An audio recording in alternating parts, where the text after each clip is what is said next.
નાણાકીય વર્ષ 2026માં 23.4 લાખ વાહનોનું વિક્રમી ઉત્પાદન કર્યું.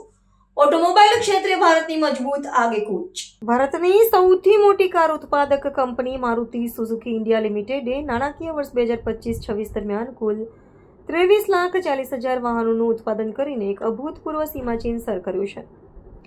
હરિયાણાના ગુરુગ્રામ અને માણેસર તેમજ ગુજરાત સ્થિત ઉત્પાદન એકમોમાં કાર્યક્ષમતામાં વધારો થવાને કારણે આ સિદ્ધિ પ્રાપ્ત થઈ છે.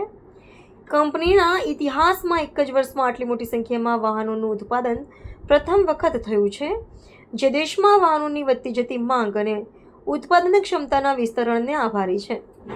આર્થિક વિશ્લેષણ મુજબ મારુતિ સુઝુકીની આ સફળતામાં રમતગમત ઉપયોગી વાહનો એટલે કે એસયુવીની શ્રેણીના નવા મોડેલ અને નિકાસમાં થયેલા વધારાનો મુખ્ય ફાળો રહ્યો છે. કંપનીએ માત્ર સ્થાનિક બજારમાં જ નહીં પરંતુ વૈશ્વિક સ્તરે પણ ભારતીય બનાવટના વાહનોની વિકાસમાં નવો વિક્રમ સ્થાપિત કર્યો છે. કાચા માલના પુરવઠામાં સુધારો અને અત્યાધુનિક ઉત્પાદન પ્રણાલીના અમલીકરણને કારણે કંપની નિર્ધારિત લક્ષ્યાંક પ્રાપ્ત કરવા સફળ રહી છે. આ વૃદ્ધિ ભારતીય અર્થતંત્રમાં ઓટોમોબાઈલ ઉદ્યોગના મજબૂત યોગદાનને પણ પ્રદર્શિત કરે છે.